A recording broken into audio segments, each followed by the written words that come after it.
Finally আমি বেরিয়ে গেছি। তো আগে তাই ব্লগ করিনি যতক্ষণ না বেরোতে পারছি, কেননা বুঝে বললাম আমার গেরো লেগে থাকে।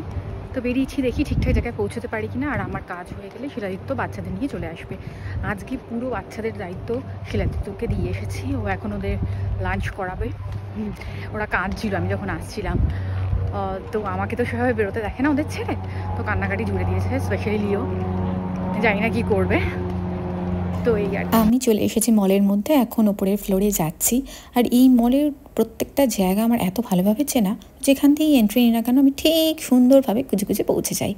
এটা দেখো পাশেই দেখতে পাচ্ছ টাইম জোন। আমার প্রায়ের বুকিং কোনো কিছু নামা ছিল না, তাই জন্য জানি না গিয়ে কতক্ষণ ওয়েট করতে হবে। যেটাই ভেবেছিলাম সেটাই, গিয়ে বললো আরও 1 আওয়ার ওয়েটিং আছে, তো ঘুরে আসতে কোথা থেকে, না হলে এখানে ওয়েট করতে। তো আমি ভাবলাম যাই মলের ভেতর বাইরে ওখানে বসার জায়গা আছে, ওখানেই বসে থাকি।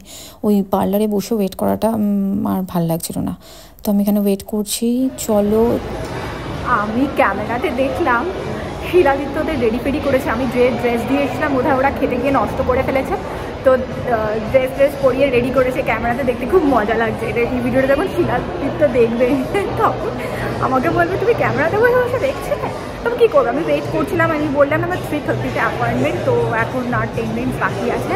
আমি যাচ্ছি, যে ফ্লোরে বসেছিলাম সেই ফ্লোরে না, তার নিচের ফ্লোরে।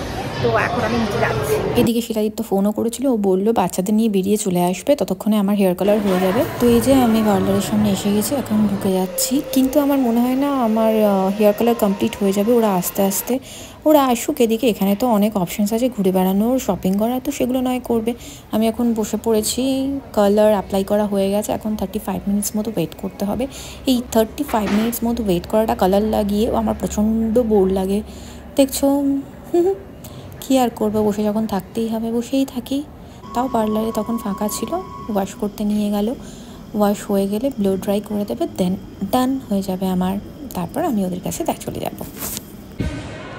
ফাইনালি আমার হেয়ার কালার ডান। আমি বেরিয়ে গেছি। এবার চলো বেবিদের সাথে আর শিলাদিত্যর সঙ্গে দেখা করি। ওরা অনেকক্ষণ আগে মলে চলে এসেছে, এসে ওরা এখন একটু জিনিসপত্র কেনাকাটি করছে। এই কোথায় আমাকে তারা ভুলে গেছিস? খেয়েছো কিছু?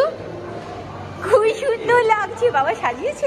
এই কি জামা কাপড় চেঞ্জ, তো ফ্রেঞ্চ ফ্রাই কিনে দিয়েছে। বিচে শুয়েছিস? পাটা কি করছিলিস? পাটা দেখো জ্যাজ আমার আর শিলাদিত্যর কত দায়িত্ব কমিয়ে দিল। এখন ব্যাগ ফ্যাগ নিয়ে চলছে বাজার করতে। বল, বাজার করতে যাচ্ছিস তো ঠিকঠাক জিনিসপত্র কিন্তু নিয়ে আসিস, ভুলে যাস না। তুই তো জানিসই সব, এতদিন ধরে আমাদের সাথে বাজারে যাচ্ছিস। সব কটা টয়েস কেন নামিয়েছো? এদিক সেদিক সব পড়ে আছে, এতগুলো টয়েসের তো কোনো দরকার হয় না। নাও নাও নাও, দুজনে মিলে তুলে ফেলো, তুলে ফেলো। লিও ওদিকে ওরকম দাঁড়ায় না, নেটটা ছিঁড়ে যাবে। আজকে আমি বানালাম ডিমের কারি আমার আর শিলাদিত্যর জন্য, বাচ্চাদের জন্য চিকেন বানিয়ে। ওই যে দূরে দেখা যাচ্ছে রেনবো। কালকে এখানে ছুটি ছিল, মানে মানডে, কিংস বার্থডে বলে। আজকে আবার খুলে গেছে, আজকে টিউসডে। কালকে রাতে এখানে টেম্পারেচার ছিল 5 ডিগ্রিজ, তো খুবই ঠান্ডা ছিল, সারা রাত হিটার চলেছে।